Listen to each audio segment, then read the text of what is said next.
Alright guys, so just a little hi video, pickups I guess, and just to mention that the Shenmue 1 and 2 patch is coming at the end of next week. Sega put out an announcement and they're going to work on some of the little bugs and issues that people have noticed. So that's really good. They're still committed to making that the best possible version of Shenmue that it can be. So I know some people have seen bugs here and there. I personally haven't experienced really anything apart from a couple of audio bugs, but there clearly is some stuff that needed sorting. So Sega are on it.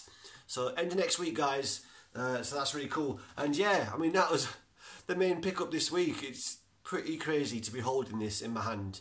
When you think about the history of this, you know, the fact that it was abandoned, you know, Sega just weren't, it was dead and buried. It lost the company a lot of money. It was completely forgotten. It was, you know, like Adam Koralik said recently, it was almost a joke to think that this series would continue. Talking about Shenmue 3, of course, but that kick-started, ironic use of words there, kick-started the return of the original games on modern consoles. So sales figures are pretty good this week. I do know the sales figures for the UK. I'm not sure if I'm allowed to say those. I'll wait for Sega to announce them. But the sales figures for the first week in the UK have been pretty good. So yeah, it's mad to see it out. It's actually here in a box. It exists. It's a thing. We're crazy. So yeah, having a lot of fun for that. Already played through the first game again, completed that, and but I kind of speed ran it a little bit. I kind of missed out some stuff. I didn't really work on my moves. You see, in Shenmue, you can actually develop your fighting skills, and in the original games, that transferred over into the second game. I'm not entirely sure what transfers over into the second game. I need to still look into that. I've not started the second game yet for one main reason. One of the things that does need patching apparently is the aiming in darts on Shenmue 2. And I really enjoy darts in Shenmue, so I don't want to play it until that is fixed. So hopefully that'll be addressed in the patch at the end of next week.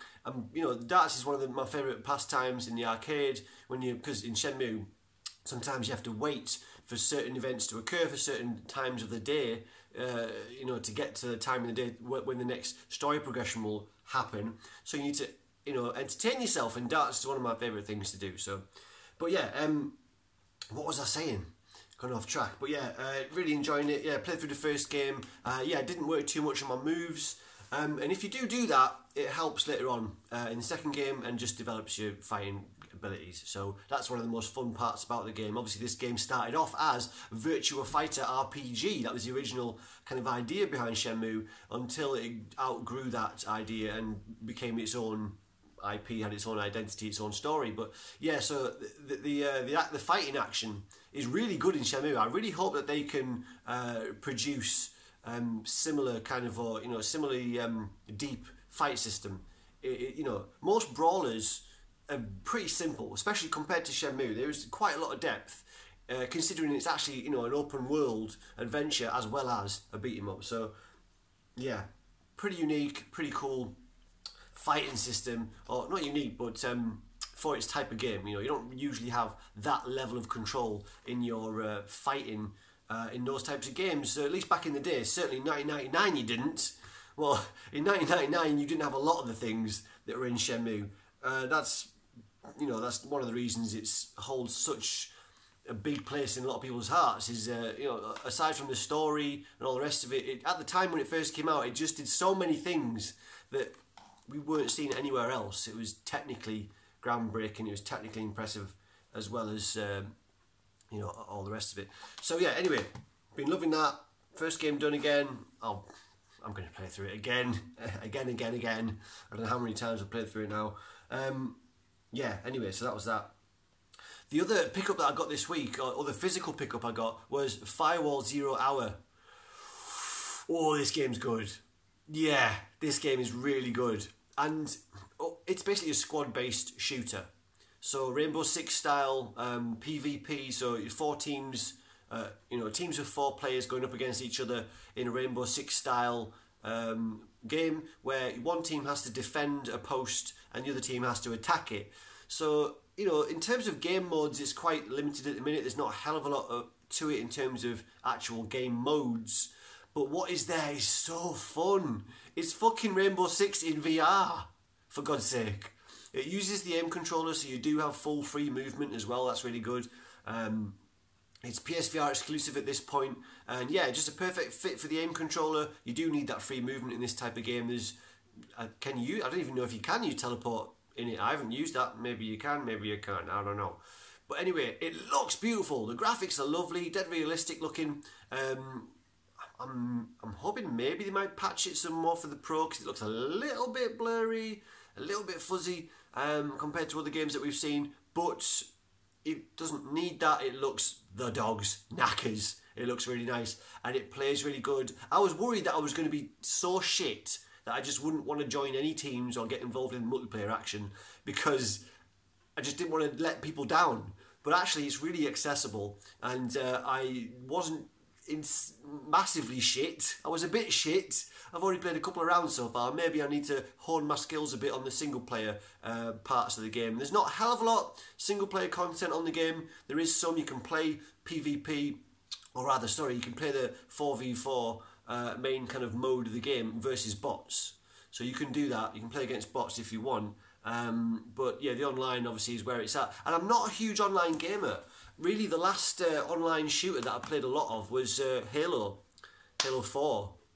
And all the Halo games, I really enjoyed those. But aside from that, I really am not someone who plays online PvP shooters. You know, forget Call of Duty, Black Ops, or any of that stuff. I was just, no way I was going to get into that.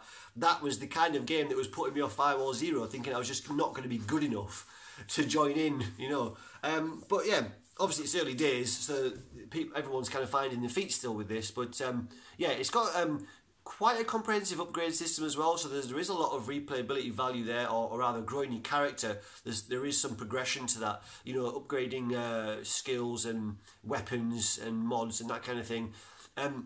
Apparently word is it's a little bit grind heavy. It takes quite a lot of playing to unlock those you know, upgrades and things. So I don't know if they're going to patch that in the future, but maybe that's not a bad thing. I mean, if you have to grind a lot to get those extra equipments and upgrades, then that's going to keep people playing.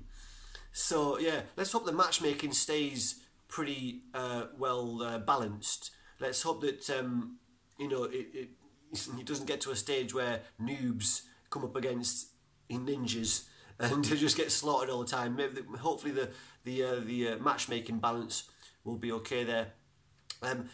It'll be interesting to see how it goes. Obviously, it's heavily, 100% more or less, relying on the online equilibrium.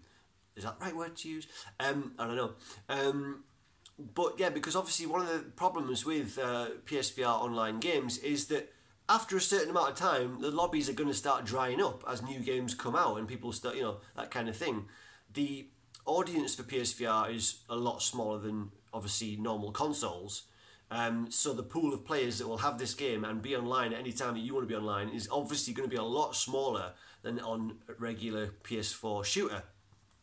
So, but hopefully it's got a long life ahead of it. The developers have said they're really committed to continuing to work on it and add things to it as well. So hopefully some more modes. I'd really like a single player kind of deathmatch mode. I know it's pretty much based around this squad based mechanic, and the communication aspect of it is absolutely fantastic. I mean, that is certainly one of the most fun things about it, is that you have that voice chat and you're coordinating with your teammates and trying to give each other, you know, information and stuff like that. That aspect of it really brings this game alive, and as someone who's never played that type of game, that's brand new to me, of course. People that have played the Rainbow Six games online, that kind of thing, you'll be well used to that game mechanic of that team-based, squad-based shooter, but it's brand new to me, and I really enjoyed it. And it's true what people have been saying, that the online community for PSVR is, for the most part, really positive, really welcoming and polite, that kind of thing. So I haven't seen any kind of you know, vileness or animosity, that kind of thing. It's been really welcoming and great atmosphere, but it's just built really well. It's really solid, like it feels really solid to play, you know what I mean, and accessible as well. So I just hope it has a long future ahead of it. Let's hope those lobbies stay full for, you know, the foreseeable future, and they keep adding to it and stuff. This could be a system seller. I mean, if you're a fan of like Rainbow Six style games, or even just regular kind of Call of Duty style online shooters, why would you not want to play one of those games in virtual reality? Why would you not want to be inside a Rainbow Six game if you're a fan of them? Fucking come on! Seriously, yeah, like I said, limited in the modes of play, but what's there is really solid and really fun and accessible, and I'm going to keep repeating myself. This is really good. I'm really surprised by it because, well, people were kind of nervous about it before it came out for a while because we'd kind of been burnt by Bravo Team. We thought Bravo Team, I think, well, a lot of people thought Bravo Team was going to be a bit more like this. It turned out to be more like Time Crisis, this kind of node-based movement where you kind of teleport between points, static points, whereas this is full freedom of movement, and it's a game changer, of course. You know, that extra freedom of movement is pivotal. But I can really recommend Firewall Zero, and this is coming from someone who just doesn't play that type of game, so yeah, that's awesome. I just need to find the right times of day to actually play it, because ideally I need to have the house to myself. And that doesn't happen too often. So yeah, anyway, that's my physical pickups. I got a couple of digital pickups as well. I got Just in Time incorporated. Finally, I've been interested in this game, well, since it came out really, but it's one of the one of about maybe half a dozen, maybe 10 games that I've been holding out on in the hope that they eventually get a physical release via Perp Games. I don't think it's likely with this one now. I've kind of resigned myself to that being unlikely. It went down in the sale to about £5, so I jumped on and got it, and it's a lot of fun. Yeah, I did a live stream of it the other week. It's basically a superhero simulator. You're in this kind of Minecraft almost looking kind of blocky world where you are tasked with saving people or that kind of thing. It's all slow motion basically. You have to move through these scenes whilst everything else is in slow-mo, and you have to do things like pick bullets out the air and deflect them back, or grab knives off of enemies and stab them with their own knives, or grab rockets out the air and turn rockets back and send them back at helicopters, that kind of thing. So yeah, you're just saving people in slow motion basically, but it's a lot of fun. I can really recommend Just in Time, especially if you can get it on sale. That's a lot of fun. I've still been playing Electronauts. Obviously I did a review of that a while back. That's a lot of fun. A music kind of not creator, it's not a music creator game, it's more similar to Guitar Hero, but yeah, I'll link the review in the low bar if you want to check out that. Electronauts is a lot of fun if you know what you're getting in for. It's not Music 2000, you don't make the tracks, you just kind of control the aspects of the track as it is playing. It's similar to, it's more deep, it's deeper than Guitar Hero, it's a lot deeper than Guitar Hero, but it's closer to that than Music 2000, just to give you an idea of where it kind of is. But yeah, hang on, controller's turned off. What was the other thing I got? Oh yeah, Island Time. Island Time VR is you're basically stuck on an island and you have to figure out how to survive, how to get off it, that kind of thing. It's another game that I was holding out on buying for a while, went down sale, and I jumped on, and that's a cool game. So yeah, that's my digital pickups. What have I got? I went back to play Skyrim VR. Now this got a patch a little while back, and on the Pro it now looks beautiful. Apparently it looks better on the original PS4 as well, but on the Pro it really looks nice now. I mean, yeah, it's improved a lot, and just that freedom of having that huge world to explore in VR is still pretty unique. This is still the most complete kind of epic adventure in VR, and yeah, it certainly adds a lot to the game. And you know, people that have played this game repeatedly have said that, you know, putting it in VR changes the game. It makes it a completely different experience. So even if you've already played this umpteen times, you're going to get something different out of playing it in VR. It's a lot of fun. But the game that I've been playing most is still The Persistence.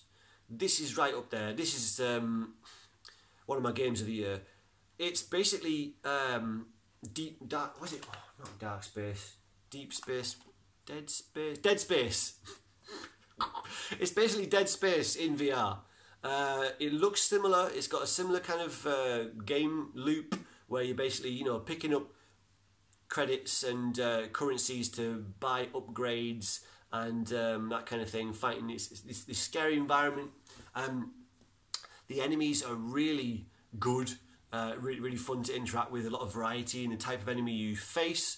There's not a lot of different types, but the types that are there are very different from each other, and it makes it a lot of fun to play against. And it's got some really fun weapons and gameplay mechanics. One that I've only just started using is this this weapon that you can shoot an enemy with, and they will start fighting for you. So, how is it called now? I've forgotten the name for it. Some kind of you inject them with something, and it brings them onto your side. So that's really quite cool, to be going around these levels with one of these scary baddies at your side as an ally, and then you can kind of use them to fight other baddies and that kind of thing. But it's just, yeah, it feels quite like you've got quite a lot of freedom in how you approach the game. You can go in guns blazing, you can do it stealth, you can do melee, you can do long range, that kind of thing. It's just really bloody well built, and it's with the DualShock controller as well. So for those times when I've been at work for 12 hours and I just can't be arsed with stand-up VR, this is what I play. Sitting down, chilling out with the DualShock, and it feels really good. It's another example of, you know, another surprising kind of example. It shouldn't be surprising now, but that VR can be really immersive, even just with a normal controller in your hand, sat down. So even if your body is not mimicking, exactly the movements of your character on screen or in the headset or whatever, it still can be really immersive. And this is a good example of that. Resident Evil 7 was a good example of that as well. So yeah, I can't speak highly enough of this game. Really addictive, really fun to play, dead atmospheric. I've not finished it yet. I'm doing a bit of grinding at the minute before I take on the last level, or it may be the last level. I don't know if there's extra secret stuff on the end of it there, but it's basically split up into these 4 quite big levels, and obviously progressively harder. And I'm at the stage where I need to grind a bit before I take on the 4th level. But yeah, at the risk of repeating myself, persistence is amazing. You've got to get that if you've got a PSVR headset and you haven't got it already. What are you thinking? Get the persistence. So that's my pickups, guys. Yeah, again, Shenmue patch is dropping end of next week, and so that's all good, and that's my pickups. Alright guys, I'll see you in the next one. Bye bye.